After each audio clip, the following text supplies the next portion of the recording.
T20 ఫార్మాట్లో century సాధించడం అంత సులువు కాదు. బ్యాటింగ్కు అనుకూలించే పిచ్పై ఓపెనర్ ఆఖరి వరకు క్రీజులో నిలబడితే శతకొట్టడం ఈజీనే.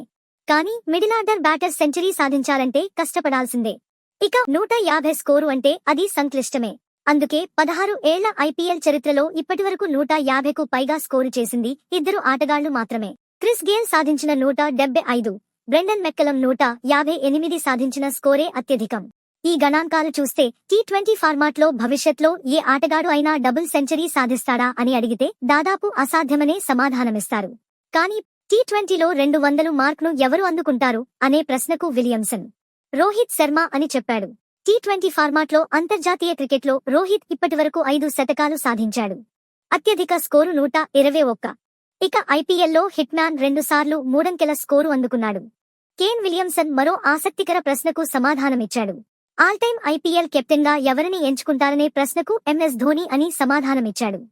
సీఎస్కే తరఫున ధోని 5 ఐపీఎల్ టైటిళ్లు గెలిచిన సంగతి తెలిసిందే. రోహిత్తో కలిసి అత్యధిక టైటిళ్లు సాధించిన ఐపీఎల్ కెప్టెన్గా ధోని రికార్డు సృష్టించాడు. కాగా ఈ సీజన్లో ధోని, రోహిత్ కేవలం ప్లేయర్లుగానే బరిలోకి దిగిన విషయం తెలిసిందే. చెన్నై కెప్టెన్సీ పగ్గాలు రుతురాజ్ గైక్వాడ్కు ధోని అప్పగించాడు. మరోవైపు రోహిత్ శర్మను కాదని హార్దిక్ పాండ్యకు ముంబై జట్టు బాధ్యతలను కట్టబెట్టింది. ఈ నేపథ్యంలో ముంబై కెప్టెన్సీ మార్పు క్రికెట్ వర్గాల్లో సంచలనంగా మారింది. హార్దిక్, ముంబై ఫ్రాంచైజీపై పెద్ద ఎత్తున విమర్శలు వచ్చాయి.